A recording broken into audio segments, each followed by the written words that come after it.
everybody, in this video I'm going to go through the Unit 3 practice test and explain how I would solve each one of the questions. So on question 1, we're given a preference schedule with 3 options, and we're asked to find which flavor of ice cream would win if we use the plurality method. So remember, the plurality method basically just looks at the first choice of each person who voted, and that's how you determine the winner. So I'm going to list out my options. So I have chocolate chip, Rocky Road, and Snickers as my 3 options. And these 9 votes are going to go to chocolate chip because that was their first choice. So chocolate chip gets 9 points. Then these 8 votes are going to go to Rocky Road. These 4 votes will go to chocolate chip, so I'll add those on to the 9 points I had before. And these 7 votes will go to Snickers. And when I add up 9 plus 4, that gives me 13 points. Rocky Road has 8 points and Snickers has 7. And so chocolate chip would be the winner in this case. Because with the plurality method, you just have to have the most first choice votes. And the next question, question 2, is similar, except on this one, we're doing plurality with elimination. So when you're doing plurality with elimination, you look at the first choice votes, but you specifically have to get a majority. So to find the majority, we're first going to find the total number of people who voted, and I'll do that by doing 9 plus 8 plus 4 plus 7. And when I add those up in my calculator, I get 28. When I divide that in half, I get 14. And so that means that the majority is going to be 15. Because the majority always needs to be a little bit more than half. So since halfway was 14, the majority is 15. And then I look at the first choice votes again. So chocolate chip, Rocky Road, Snickers. And again, the 9 votes will go to chocolate chip. The 8 votes will go to Rocky Road. The 4 votes will also go to chocolate chip. And the 7 votes will go to Snickers. When you add those up, you get 13, just like before. So if you want to, you could actually use that scratch work from question 1 to help you start question 2. But once you do that, you'll notice that none of the options have a majority of 15. And so that means we're going to eliminate Snickers because Snickers has the lowest number of points. And I'll eliminate it from everywhere in my preference schedule. And then I'm going to go back and recalculate all of the votes. So I'll say now I only have 2 options. I have chocolate chip and Rocky Road. And the 9 votes will go to chocolate chip. The 8 votes will go to Rocky Road. The 4 votes will go to chocolate chip. And then these 7 votes that used to be going to Snickers are now going to go to Rocky Road because Snickers has been eliminated and Rocky Road was the next choice. And so if you add these together, you get 13 points for chocolate chip and 15 points for Rocky Road. And so since you have a majority for Rocky Road, that means Rocky Road will be the winner. And you could have more than a majority, like you could have 16, 17, 18. As long as it's the majority or more, then you're fine. So that's how you do question 2. Then on question 3, we're going to be using the weighted count method to find the winner of this preference vote.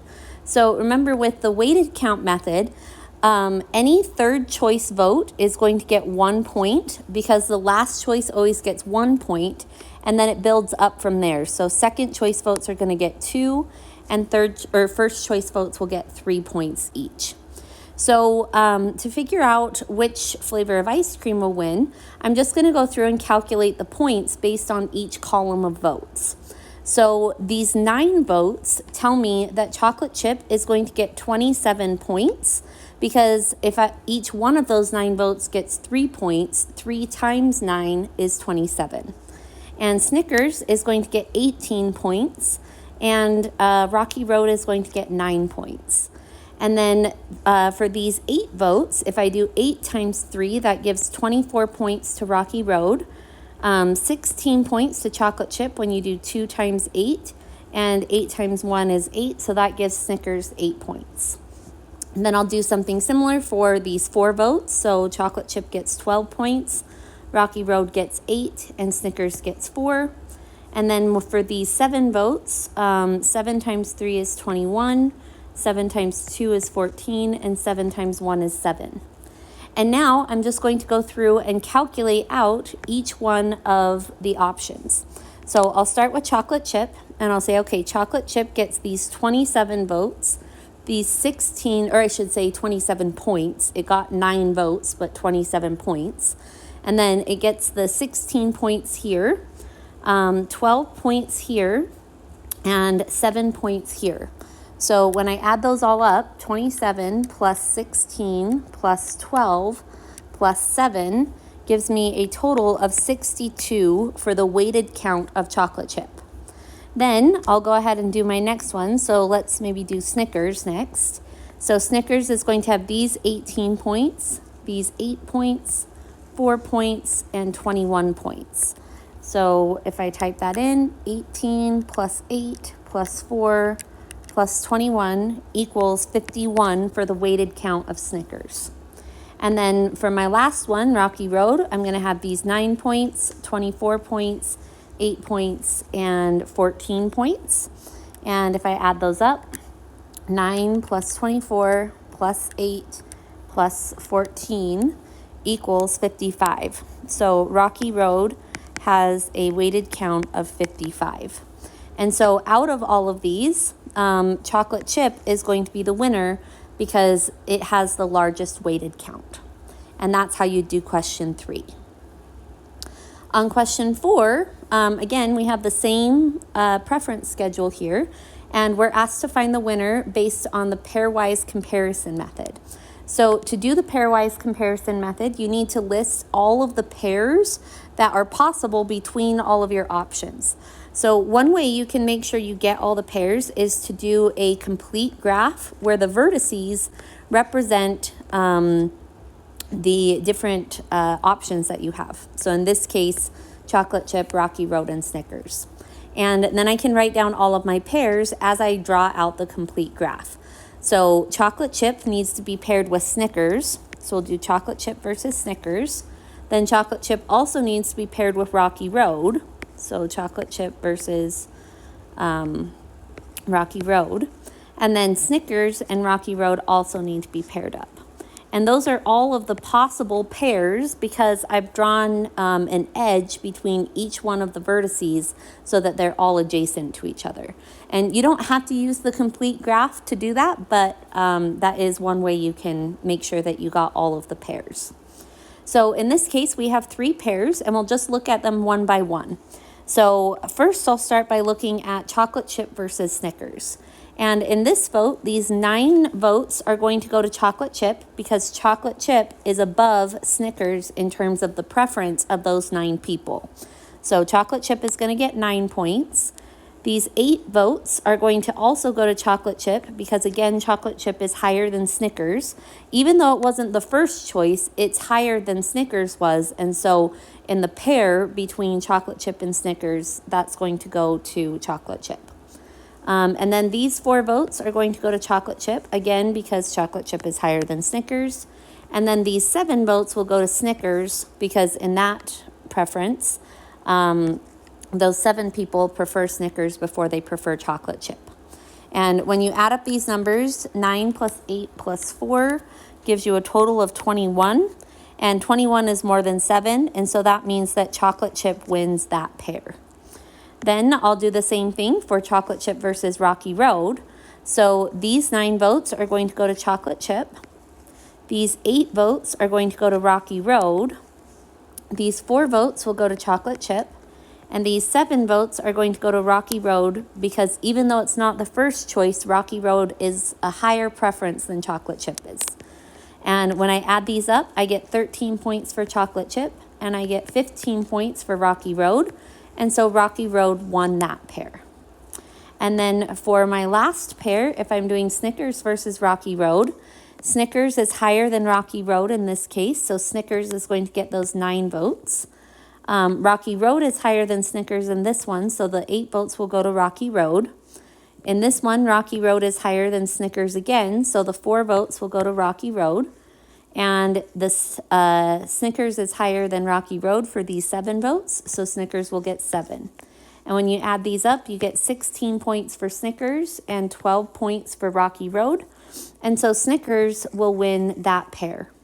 And then the way that you determine the winner is you list out all of the options. So we have chocolate chip, Rocky Road, and Snickers. And they get they get 1 point for each pair that they won. So chocolate chip would get 1 point because it won this one pair. Rocky Road will also get 1 point, and Snickers will get 1 point. And so this is a three-way tie. And that would be the answer for this question. Also, in this problem, it didn't show up, but it can show up in some problems. If you have two numbers that are exactly equal in the pair, so like let's say on this one, you got 14 and 14 instead of 13 and 15. In that case, they would have each got a half of a point because each pair counts as 1 point.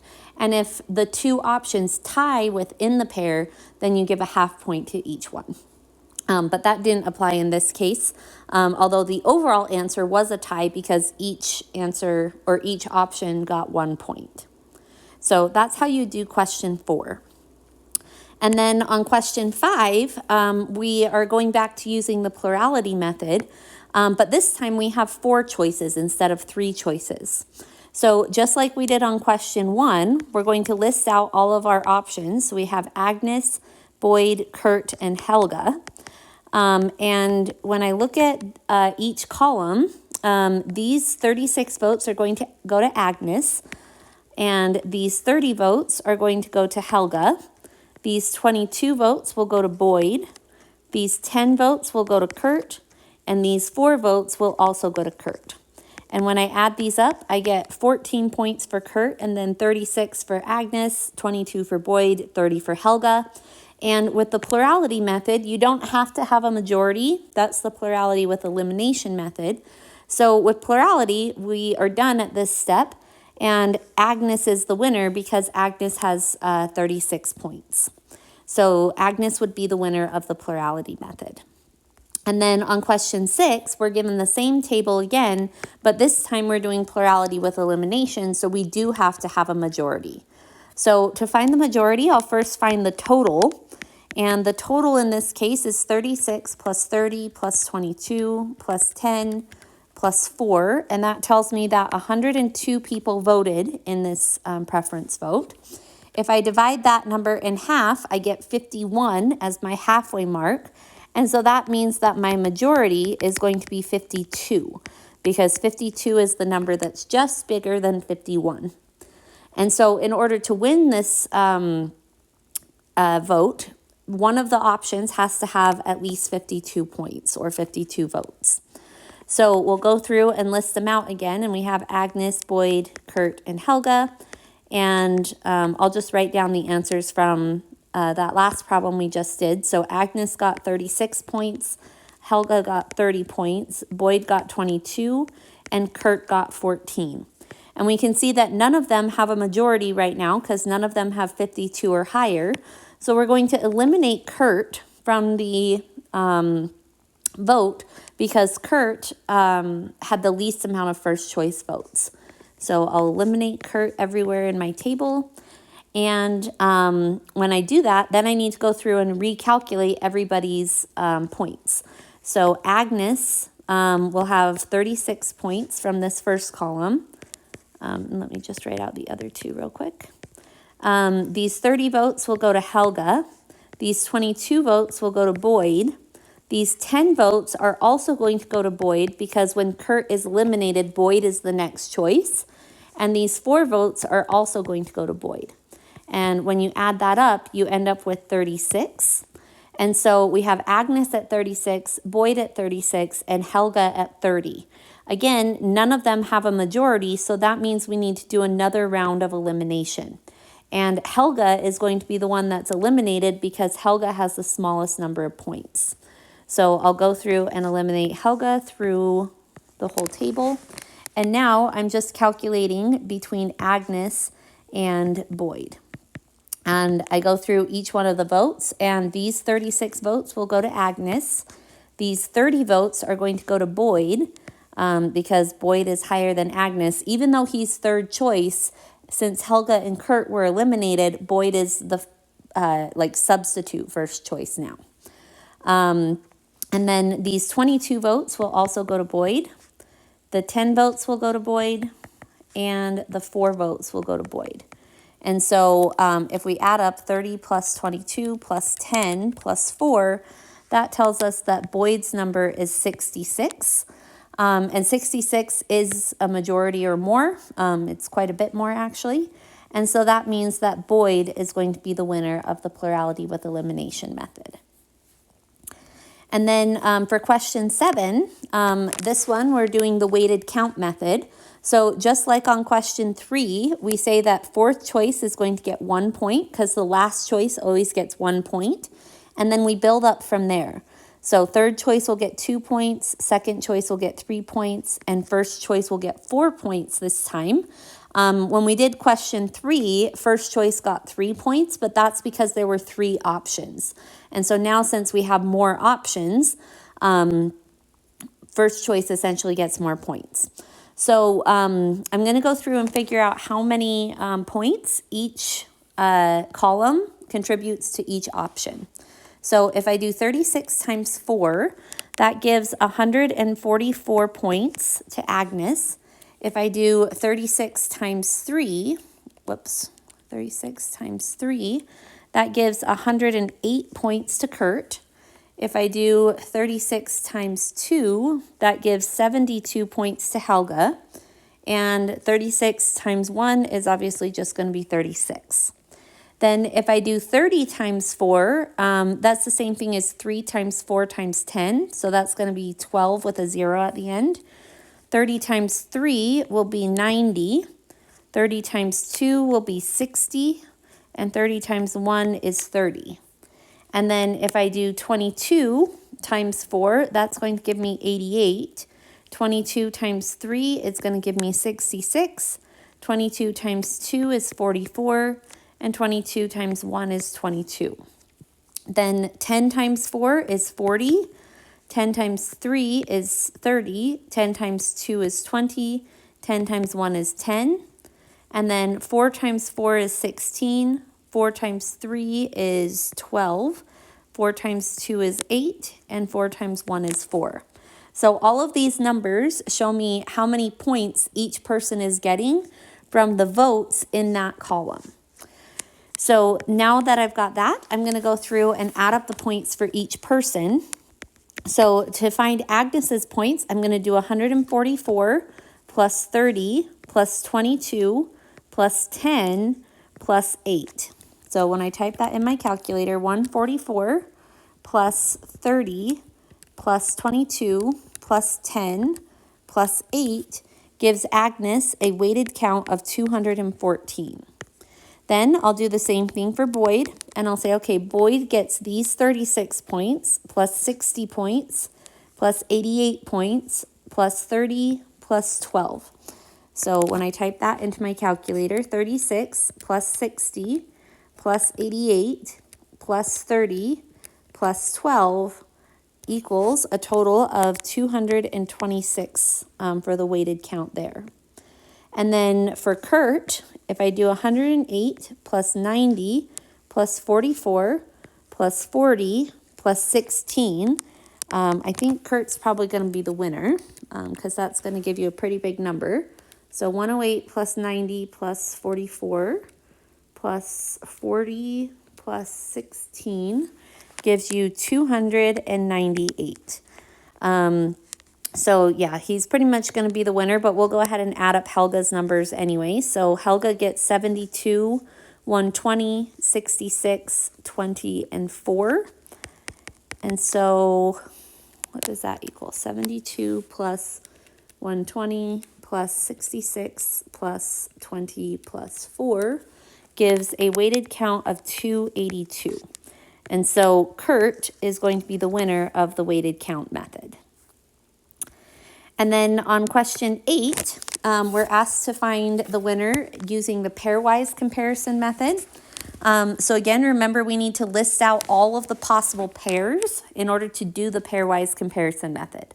So we can do this with a complete graph if that's helpful for you. So I'm going to label each of my vertices with my different options. And when I do that, I can now start listing out my pairs. So I'm going to have A versus B as one of my pairs. Then I'm going to have A versus H, or I guess I should say Agna versus Helga. And then Agnes versus Kurt. And those ones are all of the pairs that involve Agnes. So that's 3 pairs so far. Then I also need to have Boyd versus Kurt and Boyd versus Helga as well. So those are the pairs that involve Boyd, because we also have Boyd over here in this pair. And then the last pair we need is Kurt versus Helga. And that will complete our complete graph. And now we need to go through and determine the winner of each pair. So this might take a little while, but basically we just go through and do each column and determine where those votes from that column go. So if I'm doing Agnes versus Boyd, these 36 votes are going to go to Agnes. These 30 votes will go to Boyd because Boyd is higher up the preference schedule than Agnes is. These 22 votes will go to Boyd. These 10 votes will also go to Boyd because, again, Boyd is higher than Agnes. And then these 4 votes are going to go to Boyd because Boyd is higher than Agnes. So I'm not going to even add up those numbers because it's obvious that Boyd won that pair. So Boyd would be the winner in that case. And then if I'm doing Agnes versus Helga, these 36 votes will go to Agnes. These 30 votes will go to Helga. These 22 votes will also go to Helga because Helga is higher than Agnes for those 22 people. These 10 votes are also going to go to Helga because Helga is higher than Agnes is. And then these 4 votes are going to go to Agnes because Agnes is higher than Helga in the preference schedule. And when you add these up, you get 40 when you add 36 plus 4. And 30 plus 22 plus 10 gives you 62. So Helga will be the winner of that pair. Then we'll do Agnes versus Kurt. So these 36 votes are going to go to Agnes. These 30 votes will go to Kurt because Kurt is higher than Agnes. These 22 votes will also go to Kurt because, again, Kurt is higher than Agnes. These 10 votes will go to Kurt since he's the first choice, and these 4 votes will also go to him. And when you add that up, it's definitely going to be bigger than 36, so Kurt will be the winner of that pair. And then we'll do Boyd versus Kurt. So since Kurt is higher than Boyd in this column, that means that Kurt will get those 36 votes. Same thing here, Kurt is higher than Boyd, so Kurt will get those 30 votes. Boyd will get these 22 because Boyd is higher than Kurt in that column. And then Kurt is first choice for both the 10 and the 4, so he'll get those votes. And again, I don't need to add up those numbers to see that Kurt is going to be the winner there because when you add those numbers, you're going to get something much bigger than 22. So that would be the winner of that pair. And then let me change my color again.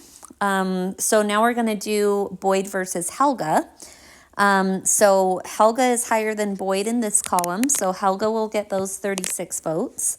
She's also higher than Boyd in this column, so she'll get those 30 votes. Boyd will get these 22 votes because he's higher than Helga for that column. And he's also higher than Helga in the last 2 columns as well, so he'll get 10 and 4 points. And when you add these up, 22 plus 10 plus 4 is 36.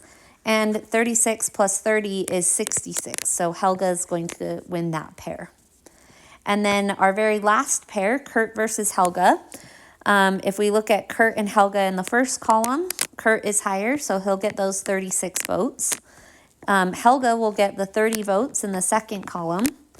And she'll also get the 22 votes in the next column. And then Kurt is in first choice for the last 2 columns, so he'll obviously get those points. And when you add these up, 36 plus 10 plus 4 is going to be 50. And 30 plus 22 is 52. So that was a pretty close pair, but Helga still won. And so she would be the winner of that pair. And now to find the overall winner, we're going to list out all of our options and count up the points that each person got. So Agnes didn't win any pairs, so she gets 0 points. Boyd won 1 pair, so he gets 1 point. Kurt won 2 pairs, so he's going to get 2 points. And Helga won 3 pairs, so she's going to get 3 points. And so that means that Helga is the winner of the pairwise comparison method. So that's how you would do question 8. And then on question 9, you're asked to find which candidate would win the following approval vote. And remember that the X's represent that people in that column are okay with that option. So basically, like this column right here is saying that there are 4 people who would be okay with Ella or Alex, but they don't want David to be the winner of the vote. So the way that you find the winner of an approval vote is you just write out all of your options and you count up how many yeses or how many people are okay with that person being the winner of the vote. So for Ella, we're going to have these 4 people, these 15 people, and these 3 people who are all okay with Ella. So we're going to do 4 plus 15 plus 3. And when you add that up, you get a total of 22 yeses for Ella. Then for David, you have these 12 people, these 3 people, and these 7 people. And if you do 12 plus 3 plus 7, that gives you a total of 22 as well. So David's number of yeses is 22. And then for Alex, you have these 9 votes, these 4 votes, these 3 votes, and these 7 votes. And when you do 9 plus 4 plus 3 plus 7, 3 plus 7 is 10, 9 plus 4 is 13, so together that's going to be 23. And so Alex just barely wins this approval vote because he got 23 yeses while Ella and David each got 22. And so that's how you would do question 9. And then on question 10, you're asked to apportion 100 Congress seats. So the number 100 is the number of seats that we're trying to divide up among the 4 states, and we're using Hamilton's method of apportionment. So the first step to using Hamilton's method is to find the total population. So if I do 125,000 plus 412,000 plus 136,000 plus 227,000, that gives me a total of 900,000. And then I'm going to divide that by 100 to give me my standard divisor. So my standard divisor in this case, if I take 900,000 and divide by 100, that gives me an even 9,000, which is nice that I didn't have any decimals I needed to round.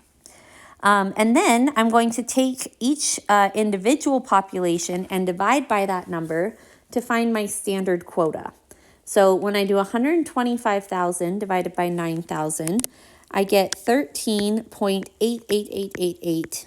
And you can just keep like a couple decimal places because with Hamilton's method, we're going to use these decimal places to apportion the extra or leftover Congress seats.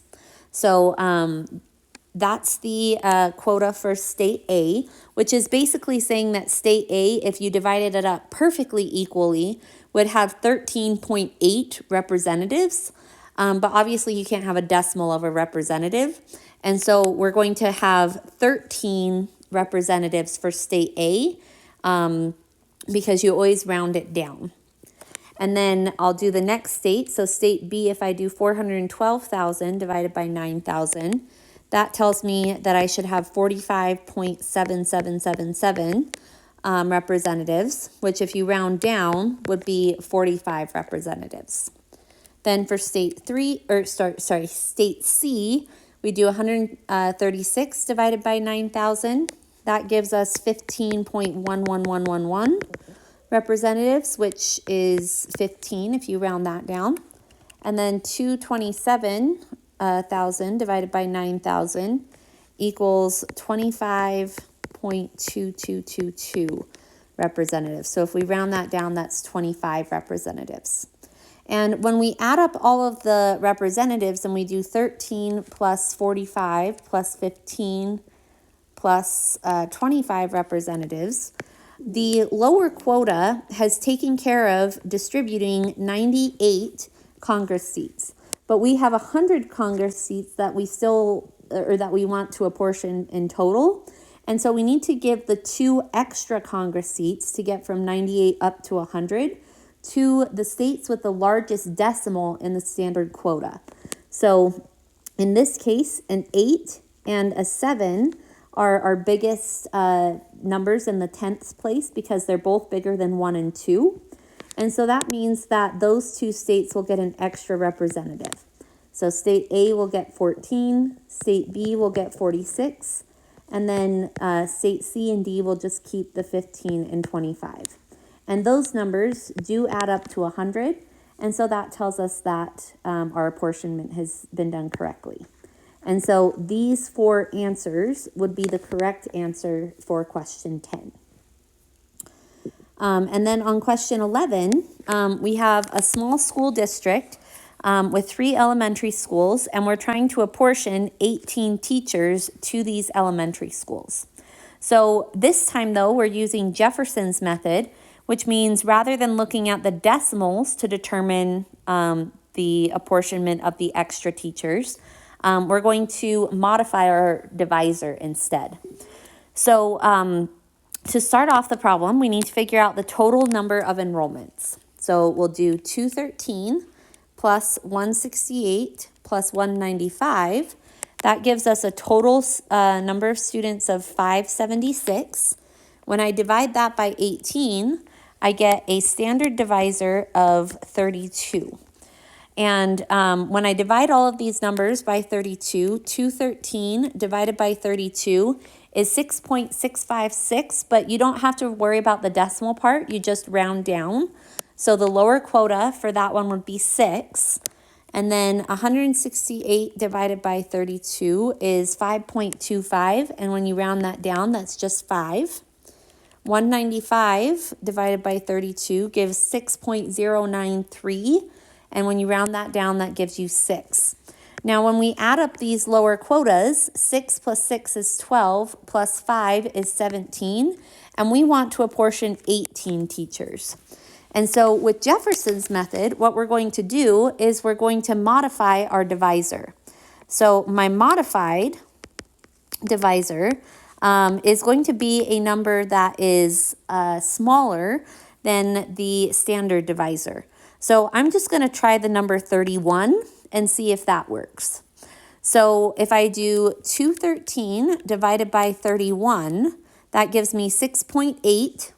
But if I round that down, that will give me 6. Then if I do 168 divided by 31, that gives me 5.4, which rounded down would be 5. And then 195 divided by 31 gives me 6.29, which rounded down is 6. Okay, so that modified divisor didn't really change the apportionment at all because these would still add up to 17. So I need to modify my divisor again because that didn't work. So my new modified divisor, let's maybe try the number 30.